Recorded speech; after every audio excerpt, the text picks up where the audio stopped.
ओम नमः सिद्धेभ्यः। ओम नमः सिद्धेभ्यः। ओम नमः सिद्धेभ्यः।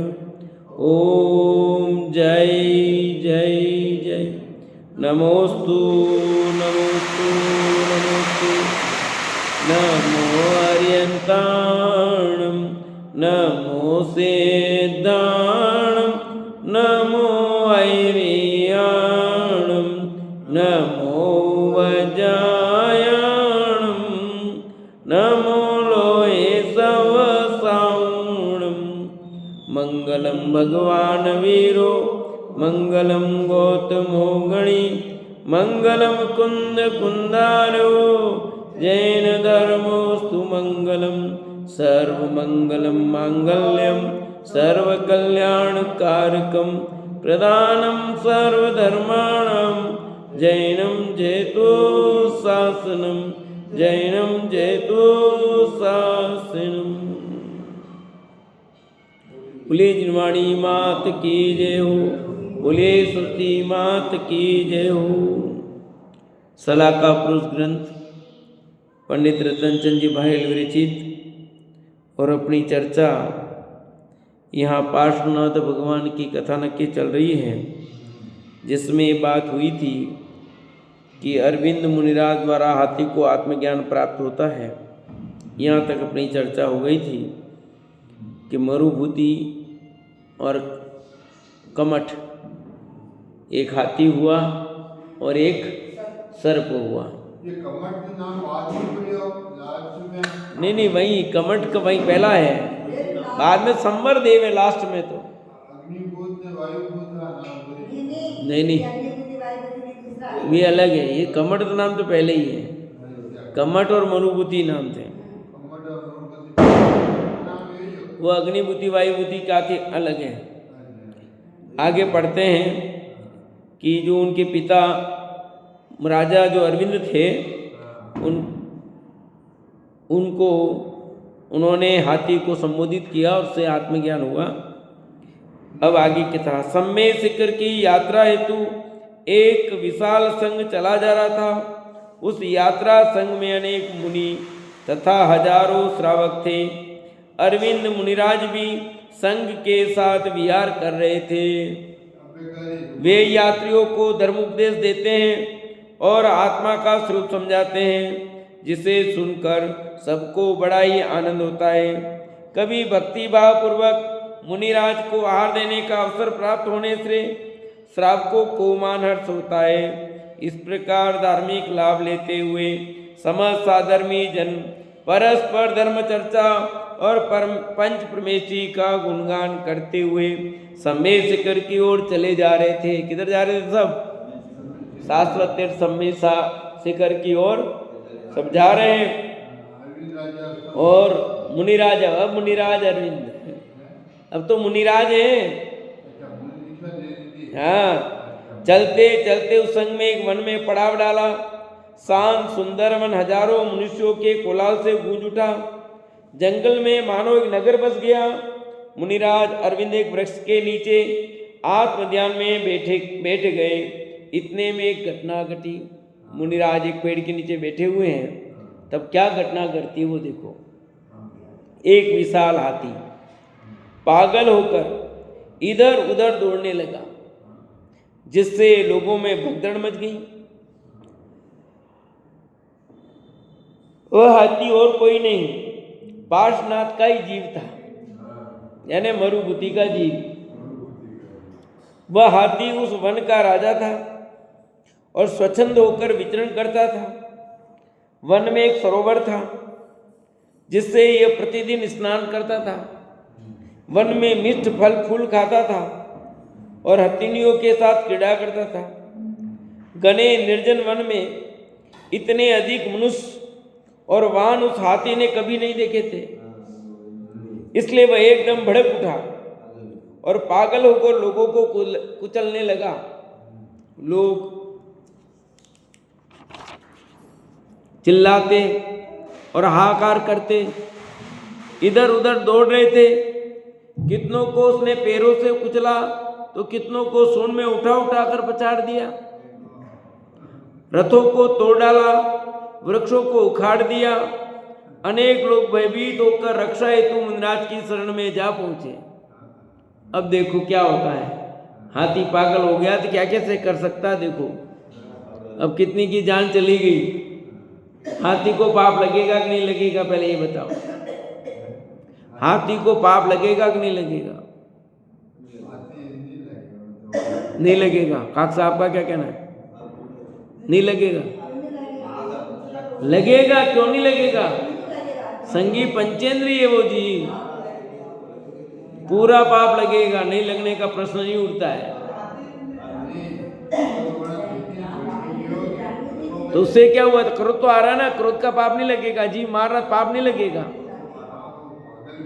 पागल हुआ तो क्या करे, उसके लिए कोई माफ करेगा? कर्म माफ करेंगे क्या? कर्म किसको छोड़ेंगे क्या? ये बताओ। आप बूढ़े हो, वृद्ध हो गए हो, चलो माफ कर दो, ऐसा करेंगे कर्म क्या? बस, तो कर्म किसी को नहीं छोड़ते भैया। आपके परिणामों का फल आपको मिलेगा। वे एक इंद्रिय हो कि दो इंद्रिय हो, तीन इंद्रिय हो, चार इंद्रिय, पांच इंद्रिय, मनुष्य गति के जीव हो, तिरंज के हो, देव के हो, नारकी हो, सबको अपने अपने परिणाम का फल मिलता ही है। हाथी संगी पंचेंद्रीय जीव है, समझदार है, सम्य दशम प्राप्त करेगा। अभी तो पागल हुआ है तो जीव मार रहा है, तो उसका भी पाप लगने वाला, नहीं लगेगा ऐसा नहीं होता। पर देखो क्या होता आगे। क्या पार्शनाथ का जीव है आगे का, चलो पाप माफ कर देते हैं, ऐसे माफ नहीं होते कहीं, आया समझ में? कितनों को उसने पैरों से कुचला, तो कितनों को सूंड में उठा उठा कर पछाड़ दिया, रथों को तोड़ डाला और वृक्षों को उखाड़ दिया। अनेक लोग भयभीत होकर रक्षा हेतु मुनिराज की शरण में जा पहुंचे।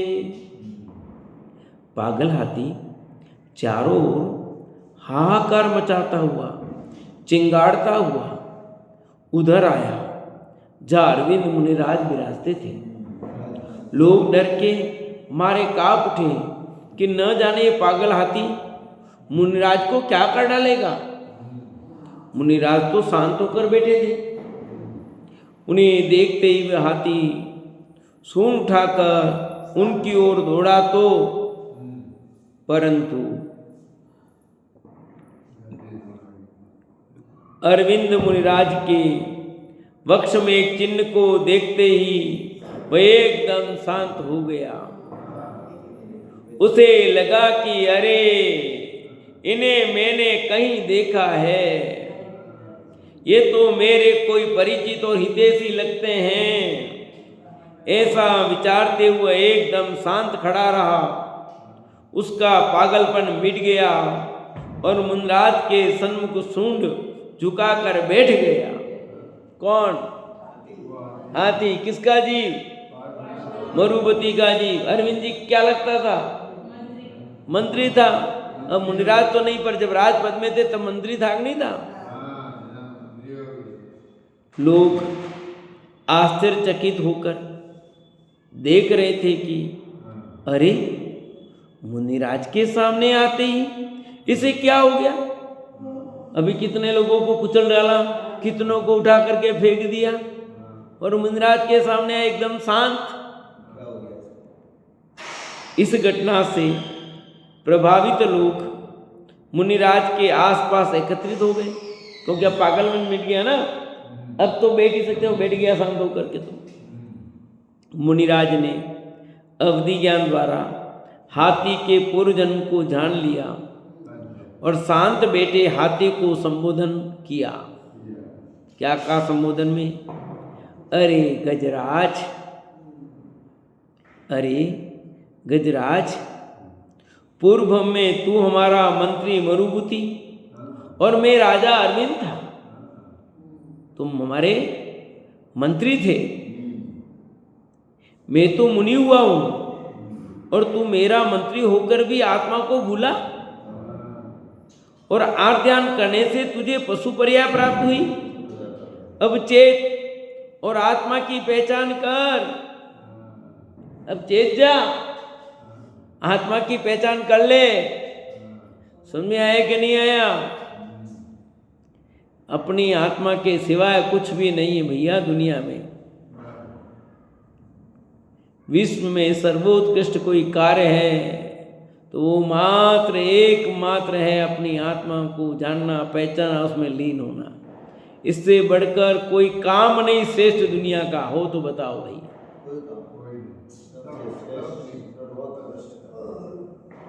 जगत के जीवों को कौन से काम श्रेष्ठ लगते हैं? लगते होंगे। अज्ञानी और ज्ञानियों में यही तो फर्क है भैया। सारा जगत क्या कर रहा है और हमें क्या करना है। जगत के अनुसार चलते हैं तो दुख मिलता है, और ज्ञानियों के अनुसार चलते हैं तो सुख मिलता है। हमें कौन से रास्ते पर चलना है ये हमें देखना है। पर हम ज़्यादा सब अज्ञानियों के रास्ते पर ही चलते हैं। ज्ञानियों के बताए हुए मार्ग पर चलने वाले तो बिरले होते हैं। बिरले जीव बहुत मुश्किल लगता है। इसलिए हाथी का जीव होनार बली है। समय संसार का निकट आ गया है तो सब समझ में आएगा। जिसके संसार का किनारा निकट ना आया हो उसे भगवान आत्मा की सच्ची बात कैसे समझ में आएगी बताओ।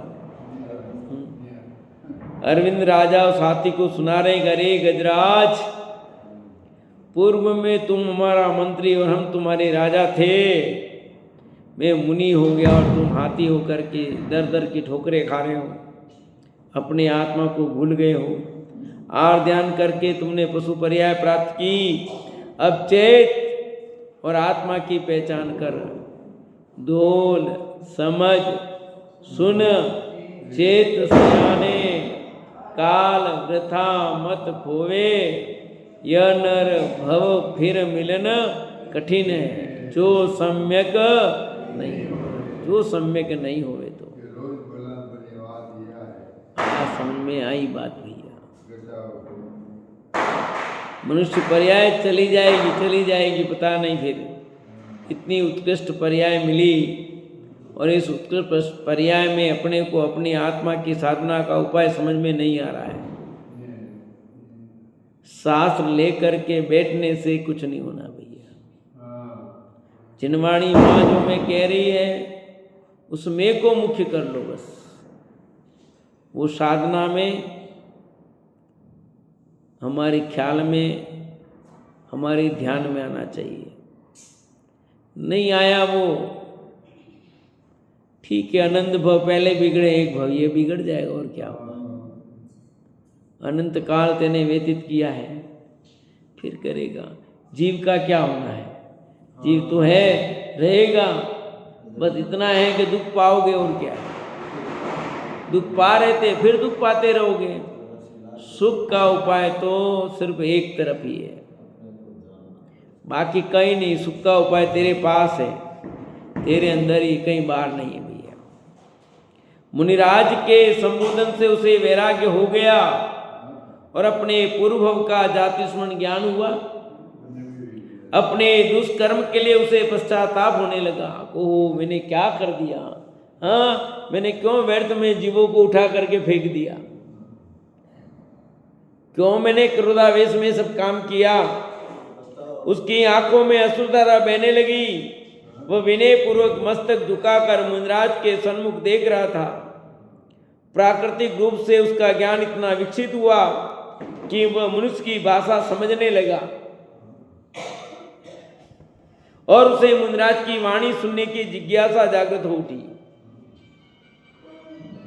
क्या पशु मनुष्य की वाणी समझते हैं? अरे समझते हैं। कुत्ता देखो कहते हैं वैसे, ये कुत्ता यहाँ पाल रखा देखो उसने, और वो कहता जैसे करता है नहीं करता है। और भी पशु देख लो जिनके गाय पशु सब अपन बुलादत नहीं आते क्या, आपकी भाषा समझते कि नहीं समझते? हाँ, मनुष्य की भाषा पशु समझ रहे हैं। कुत्ते को आहार कर दो, बकता कि नहीं बकता है? हाँ, रोटी दे दो वो आता है। गाय भैंस बकरी सब अपनी भाषा समझ रहे हो। इंग्लिश में बोलते तो इंग्लिश की भाषा समझने लगता है, और गुजराती बोलते गुजराती, हिंदी बोलते हिंदी, वागड़ी बोलते वागड़ी, मराठी बोलते वो सब आपके मनुष्यों की भाषा सीख लेता, समझ लेता है। इसका मतलब ये है, भाषण पूरा हो जाता है उसको। ये डांट रहे हैं कि आपको लाड कर रहे हैं, वो इतना भी समझता है। या आपको फटकार रहे हैं हमें मुझे, या मुझसे लाड कर रहे हैं, वो ये भी समझता है। इसलिए हाथी ने मुनिराज की भाषा को समझ लिया। मुनिराज ने जब जाना कि इस हाथी के परिणाम विशुद्ध हुए, यानी पात्रता जग गई है, अब इस आत्मा को समझने की तीव्र जिज्ञासा जागृत हुई है, और यह भी एक भावी तीर्थंकर है, तब अत्यंत वात्सल्य पूर्वक वे हाथी को उपदेश देने लगे। देख लिया कब इसके अंदर पात्रता जग गई है, और भावी भगवान है, भावी तीर्थंकर है, निश्चित रूप से अब इन्हें संबोधन किया जाएगा तो ये अपना काम कर लेगा भैया। पात्रता देख करके अरविंद मुनिराज उस गजराज को संबोधित करते हैं, अरे गजराज, तू शांत हो।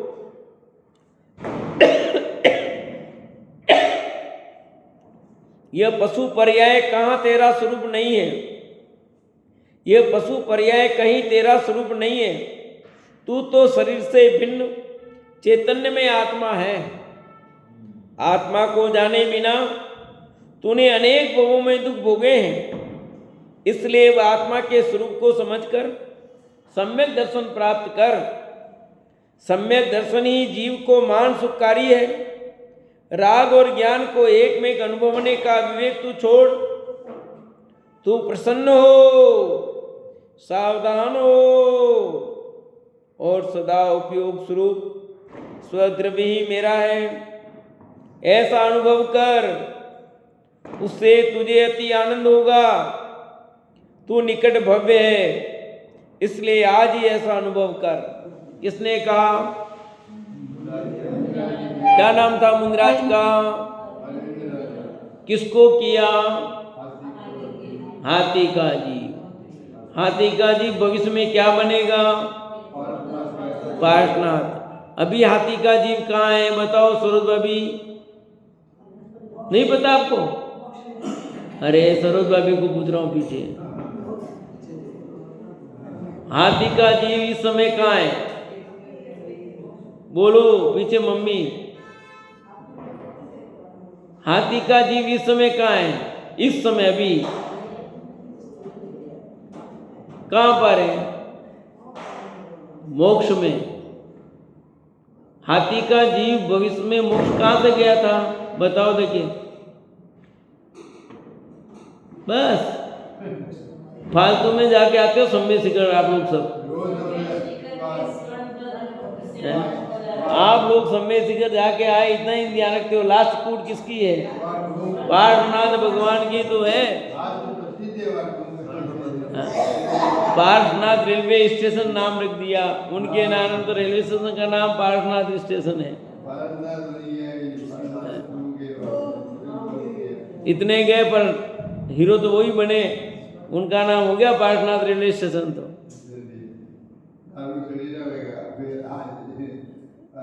हाथी का जीव वर्तमान में लोक के अग्रभाग में विराजमान है, वे सिद्ध परमात्मा हैं। और ये हमने जो भी पूछा वो सब उनको पता है, पहले देख लिया। जिस दिन केवल ज्ञान हुआ कि प्रश्न पूछेंगे, कौन कौन क्या उत्तर देंगे, कौन नहीं देगा, सब उनको पता था कि हमारे बारे में ऐसे प्रश्न पूछे जाएंगे और लोग उत्तर ऐसा ऐसा देंगे, सब पता है। ये तो अभी कथानक में चल रहा है, बाकी तो वर्तमान में तो सिद्ध है, केवल ज्ञानी है। तो क्या संबोधित किया वो पार्श्वनाथ का जी जो सिद्ध पर्याय में है। जब वो हाथी की पर्याय में थे तब अरविंद मुनिराज ने उनको समझाया था जिसके कारण तो आज सिद्ध बने हैं, निमित्त ये बने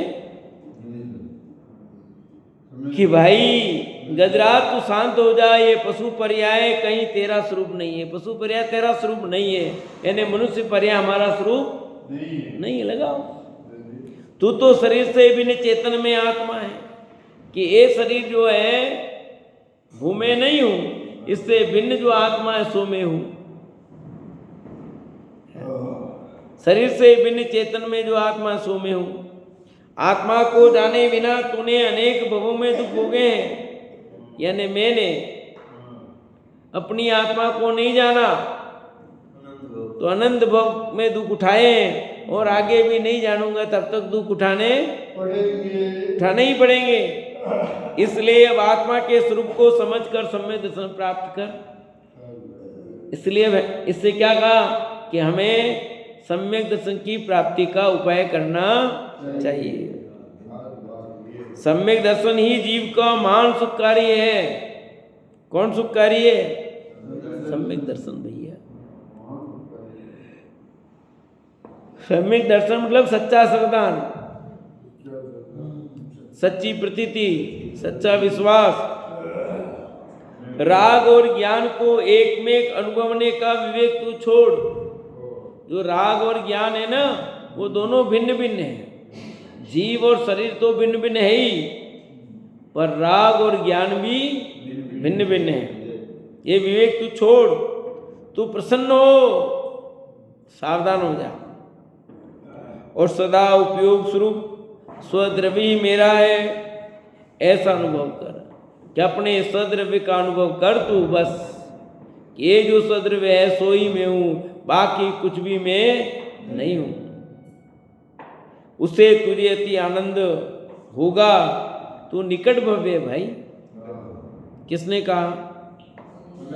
अरविंद मुनिराज का तू निकट भव्य है। इसलिए आज ही ऐसा अनुभव कर। मुनिराज उसे आत्मा का शुद्ध स्वरूप बतलाते हैं। अरे जीव, तेरा आत्मा अनंत गुण रत्नों का भंडार है।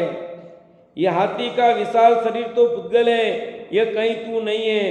तू तो ज्ञान स्वरूप है, तेरे ज्ञान स्वरूप में पुण्य पाप नहीं है। कौन समझा रहे हैं? अरविंद मुनिराज। किसको समझा रहे हैं? हाथी के जीव को समझा रहे हैं। आपको बिल्कुल नहीं समझा रहे वो, ठीक है? इसलिए हाथी को ही सम्यक दर्शन होगा, आपको नहीं होगा। अरे जीव, तेरा आत्मा अनंत गुणों को रत्नों का भंडार है। क्या कहा? ये हाथी तो गया सिद्ध में बन गया, अब उसको क्या समझाना? अभी तो अपने को ही समझा रहे हैं। यहाँ तो असली बात तो ये है।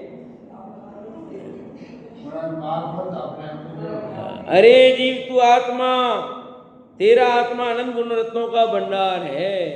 मेरा आत्मा कैसा है? अनंत गुणों का भंडार है भैया, अनंत गुण भरे हुए हैं। ये हाथी का विशाल शरीर तो पुद्गल है, कहीं तू नहीं है। ये जो मेरा शरीर है ना, ये मैं नहीं, इससे भिन्न जो है वो मैं हूँ। तू तो ज्ञान स्वरूप है, तेरे ज्ञान स्वरूप में पुण्य पाप नहीं, मेरे ज्ञान स्वरूप में पुण्य पाप नहीं। ऐसे लगाना पड़ेगा वापस।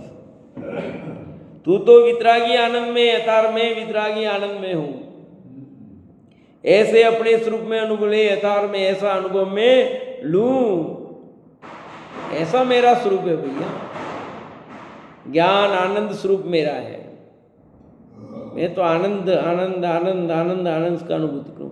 ये आनंद ले रहे हैं। आनंद किसका लेना, किसका आनंद ले रहे हैं?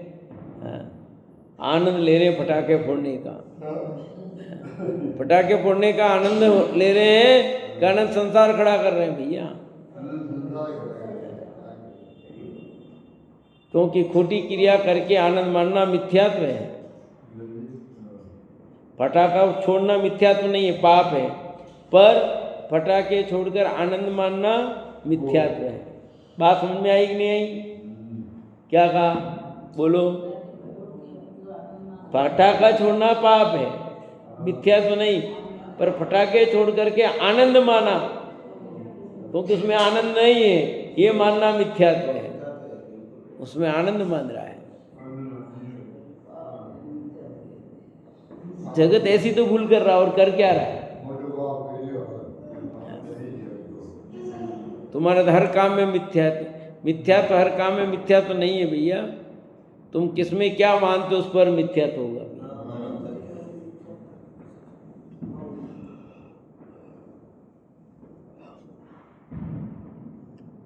मुनिराज उसे आत्मा का शुद्ध स्वरूप बतला रहे हैं।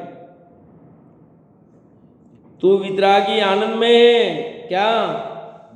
कि मैं कैसा हूं? वितरागी हूं, आनंद में हूं। ऐसे अपने स्वरूप का अनुभव में ले, ऐसा मुनिराज हाथी को समझा रहे हैं। सचमुच यहाँ कथा तो अपने लिए है, अपने को संबोधित किया जा रहा है कि मैं अपने अनंत आनंद का अनुभव करूं। हाथी का जीव तो सिद्ध बन गया भैया, हजारों वर्ष हो गए। ठीक है, अब तो ये जो भी कहानी लिखी गई है वो अपने लिए लिखी गई है, हमारे लिए लिखी गई है। निमित्त तो उनको बनाया है, आधार उनको बनाया गया है, पर ये कहानी किसके लिए लिखी है? हमारे लिए लिखी है। इसलिए हमें समझना है कि मुझे क्या करना है।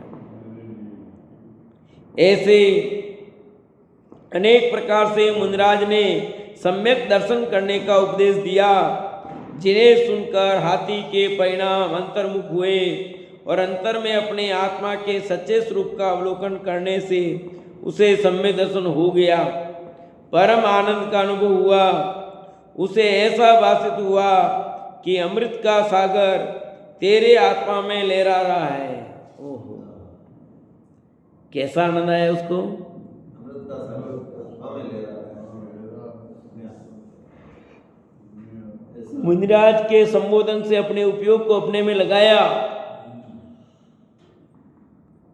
तो उसे ऐसा आनंद आ रहा है।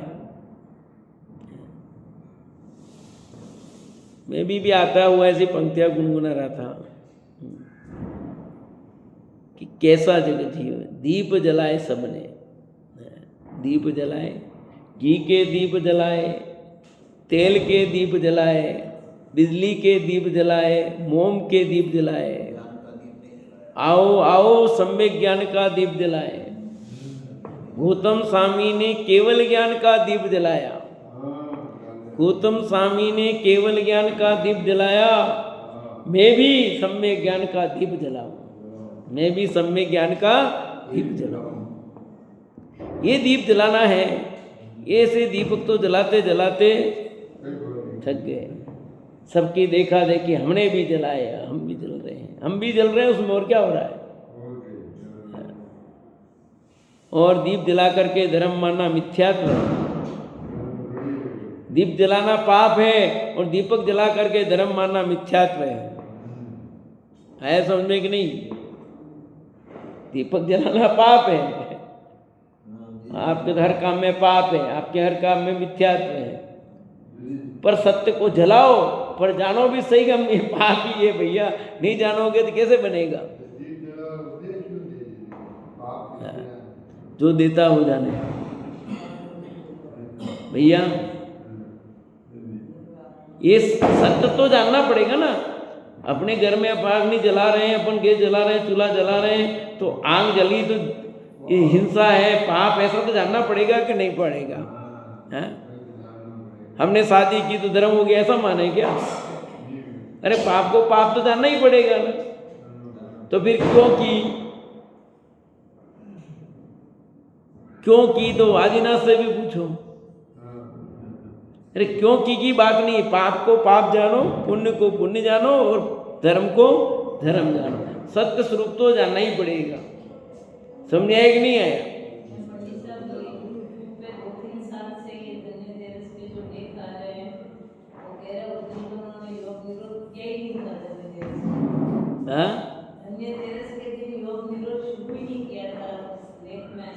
नहीं हुआ तो उस दिन तो वाणी खिरी है ना। उस दिन तो वाणी खिरी है ना। 14 के दिन हुआ है ना योग निरोध। तो योग निरोध तो 14 के दिन हुआ है। 13 के दिन तो वाणी खिरी थी।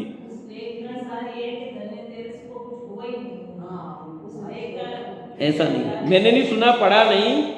मैंने सुना नहीं, पढ़ा नहीं, पर धन्य तेरस को तो वाणी खिरी है ना, इसलिए धन्य तेरस हुआ। वाणी खिरी है उनकी अंतिम, 29 दिन तो वाणी खिरी है उनकी। चलो कल बात करेंगे उस संबंध में। मुनिराज उसे आत्मा का शुद्ध स्वरूप बतलाते हैं। अरे जीव, तेरा आत्मा अनंत गुण रत्नों का भंडार है। यह हाथी का विशाल शरीर तो पुद्गल है, यह कहीं तू नहीं है, तू तो ज्ञान स्वरूप है। तेरे ज्ञान स्वरूप में पुण्य पाप नहीं है, तू तो वितरागी आनंद में है। ऐसे अपने स्वरूप को अनुभव में ले। ऐसे अनेक प्रकार से मुनिराज ने सम्यक दर्शन करने का उपदेश दिया, जिसे सुनकर हाथी के परिणाम अंतर्मुख हुए और अंतर में अपने आत्मा के सच्चे स्वरूप का अवलोकन करने से उसे सम्यक दर्शन हो गया। परम आनंद का अनुभव हुआ। इसको हाथी को अपन भी ऐसा अनुभव करें और हमें भी वो आत्मा का अनुभव हो, क्योंकि भगवान महावीर का निर्माण महोत्सव भी मना रहे हैं, गौतम स्वामी का केवल ज्ञान महोत्सव भी मना रहे हैं। दोनों महोत्सव मना रहे हैं कि नहीं मना रहे? जब दो दो महोत्सव मनाओगे और तीसरा और जोड़ लो कि रामचंद्र जी अयोध्या लौटे, तो वो भी महापुरुष थे भाई, वो भी महापुरुष थे, वो भी महापुरुष थे। तो तीन तीन खुशियाँ हैं कि एक महापुरुष अपने गांव होकर के कितने 14 वर्ष का वनवास पूर्ण करके आया है। ये सब प्रसंग मिला लो, कोई दिक्कत नहीं, पर निर्णय क्या लेना है तुझे कि सम्यक ज्ञान का दीप दिलाना है भैया। तू सब जो जोड़ना जोड़, पर निश्चय एक करना है कि मुझे सम्यक ज्ञान का दीप जलाना है, बाकी कुछ नहीं है। मैं तो अपने को जानूं, अपने को पहचानूं, अपने में आ जाऊं, बस ये पुरुषार्थ अपना हो। देखो उसे ऐसा भाषित हुआ, क्या हुआ? अमृत का सागर मेरे आत्मा में लहरा रहा है, पर भावों से भिन्न सच्चे सुख का अनुभव आत्मा में हो रहा है। क्योंकि जब अनुभूति होती है तो उसको सहज ऐसा लगता है, किसी को कहने की जरूरत नहीं। और जो आनंद की अनुभूति होती है वो शब्दों से होती ही नहीं, कह भी नहीं सकते आप। यही आत्मा की अनुभूति नहीं, और भी जो लोग की भी अनुभूति कैसे बताओगे? बोलो, आपने खाना खाया, कैसा लगा? अच्छा लगा। अच्छा कैसा लगा बताओ, चलो मेरे को बताओ। आप बता सकते हो? तो जैसे लोक में भी जो आपको आनंद नहीं बता सकते, अच्छा लगा, ऐसा लगा, यूं कहोगे, पर वो कैसा, दूसरे ने उसको टेस्ट लिया तो वो कहता हाँ नहीं बढ़िया बढ़िया यूं। पर इधर आत्मा का अनुभव तो आम पब्लिक ने लिया नहीं है, तो आपको इसका आनंद आएगा, या ज्ञानियों ने जिन्होंने लिया उनको पता कैसा आनंद होता है। उस ज्ञानी को पता है कि अतीन्द्रिय आनंद कैसा होता है। तो हाथी को वो आनंद आया। अमृत का सागर मेरे आत्मा में लहरा रहा है, पर भाव से बिन सच्चे सुख का अनुभव आत्मा में हो रहा है। क्षण मात्र ऐसे आनंद के अनुभव से अनंत भव की थकान उतर जाती है। वाह, क्या कहा? ऐसे आनंद से अनंत भव की थकान उतर जाती है। अनंत अनंत अनंत अनंत भव का अभाव हो गया, समझ लो। थकान उतर क्यों नहीं जाएगी? इसलिए लिखा है, जिसे संसार से थकान लगी हो उसे आत्मा में रुचि होती है भैया, उसे आत्मा रुचता है। जिसको संसार से थकान न लगी हो उसे आत्मा कैसे रुचे भाई? ज्ञानियों की परिणति अलग होती है। हमें तो 5 इंद्रिय के विषयों में आनंद आ रहा है, कहाँ तो मैं और कहाँ ये 5 इंद्रिय के विषय भोग, कहाँ ये पुद्गल की पर्याय और कहाँ मैं चेतन, दोनों में कितना भिन्न।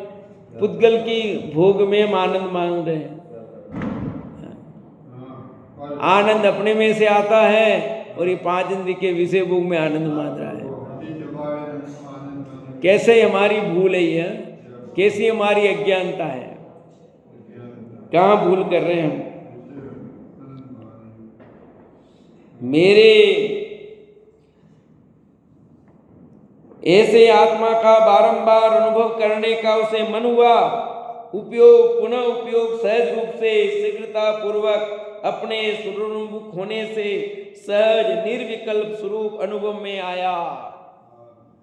अब उसे आत्मा के दर्शन हो गए, अर्थात आत्मा अनुभव में दर्शन हुआ, मतलब वो आत्मा ऐसा दिखेगा ऐसा नहीं, अनुभव में आया, उसका आनंद आ गया, उसे समझ में आ गया कि मैं चैतन्य स्वरूप भगवान आत्मा हूँ, अन्य पदार्थ कुछ भी मैं नहीं हूँ, सुख मेरे अंदर है, सुख बाहर नहीं, जो आनंद आया वो मेरे अंदर से आया है, बाहर से नहीं आया भैया।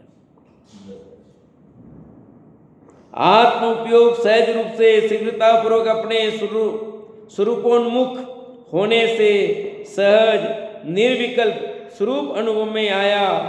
चैतन्य प्रभु अपने एकत्व से आकर निजानंद में डोलने लगा।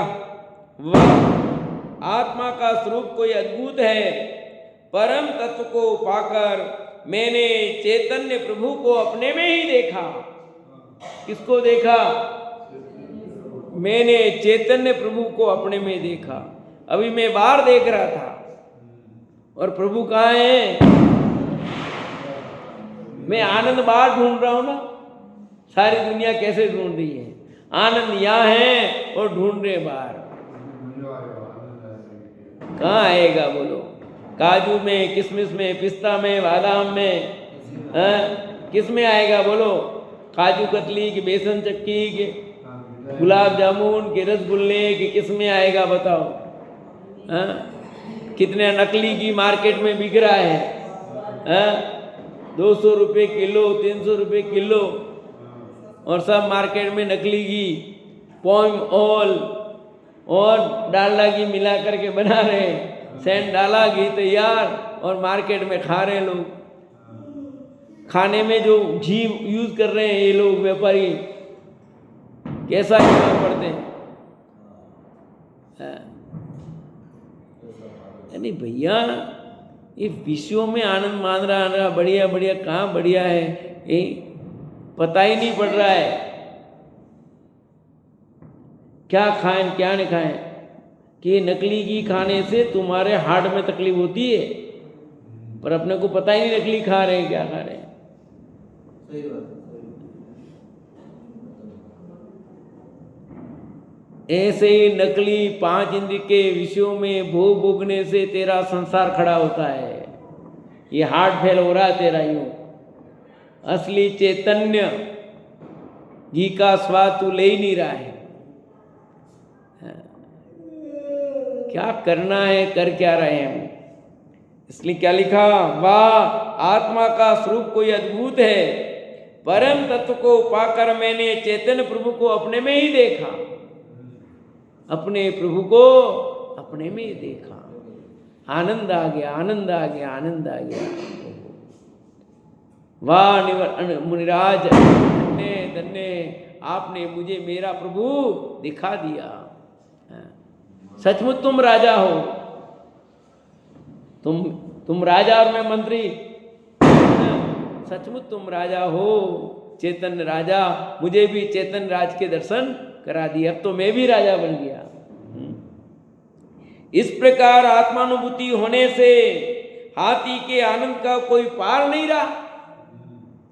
उसकी आनंदमय चेष्टाएं तथा आत्म शांति देखकर मुनिराज को भी लगा कि इस हाथी को आत्मज्ञान हो चुका है।